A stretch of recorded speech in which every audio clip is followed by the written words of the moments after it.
Christos anesti negrum fanato fanatum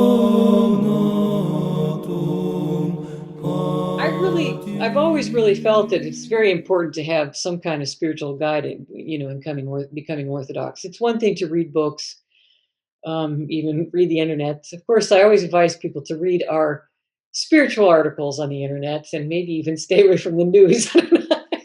but um, but to seek out a good, solid priest, a spiritual father, I think that's a really important thing. Simply because of the principle that we should not trust ourselves. We shouldn't trust ourselves in spiritual life. Um, Even we've read a book and now we know what to do, right? Like an instruction book, instruction manual. It doesn't work that way. Um, we need to always there's a principle in Orthodox life. There's a principle of subordination, of getting blessings for things, of not trying to do things of our own will. And sometimes just your own parish priest just bouncing something off of him, that you want to do next or you want to do in your spiritual life, is a very important thing. It doesn't mean that it's not to say that just because a parish priest is over us or someone is over us that we have to think of them as being the ultimate authority. It doesn't work that way. There's a synergy that happens in a spiritual relationship. You know, um, like for instance, just taking it from monastic point of view, you live in a monastery. Your abbot or your abbess may not be a saint. They may have their own foibles, and as one of their subordinates, you always see those foibles, and you judge them, and you think, well, how, sometimes people even say, well, how could I possibly do what they say? I know that knew that person before they were even Orthodox and what they were like. Um, but there's a principle involved in in that kind of spiritual subordination where oftentimes that person gives you some kind of direction, and if you go against it, things go wrong. Um, but when you ask and get a blessing, things go great. It's not because they're a saint, it's because of a principle. And the over and over again in the Holy Fathers, they say the only reason to leave your monastery or leave your jurisdiction is due to that bishop or abbot or whatever going into heresy. If they become a heretic, you're no longer bound because they're not Orthodox anymore. You need to move on.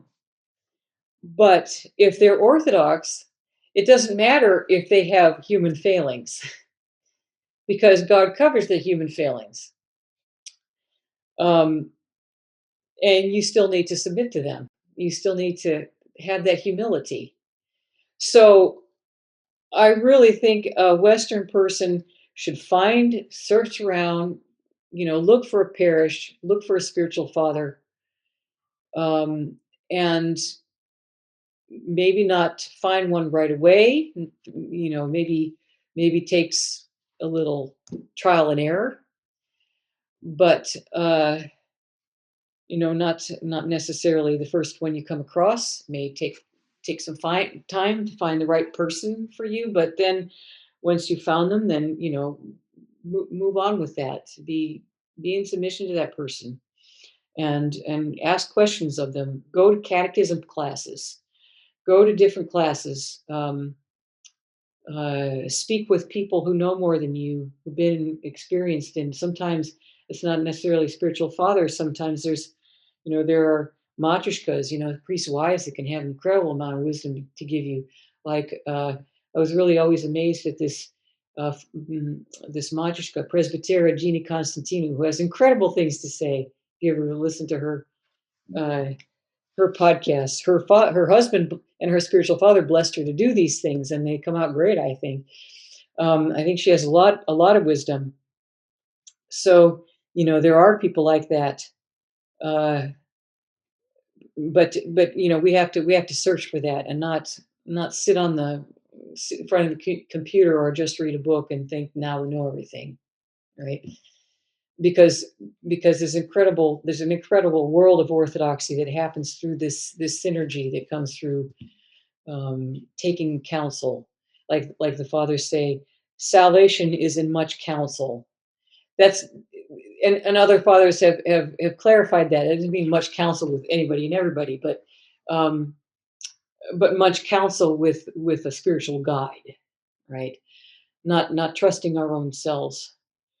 And of course, you know, um, a Western person. I think that's actually a big one for Western people because we're so rationally minded. And where does Protestant come from? One guy knows better than his spiritual authority, so he starts a new church. You know? I mean, how many times has that happened in Protestant world?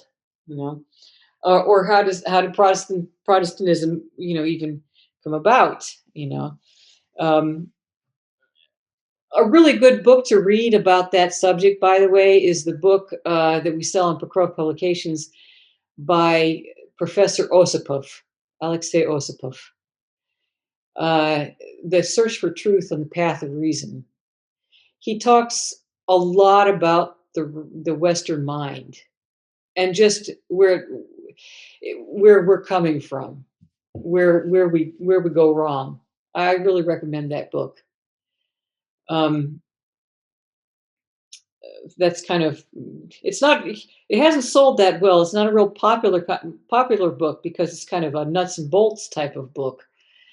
But for Westerners who are trying to figure out why it is that it was so hard for Western people to become Orthodox, I think he answers a lot of questions. I answered that question pretty well.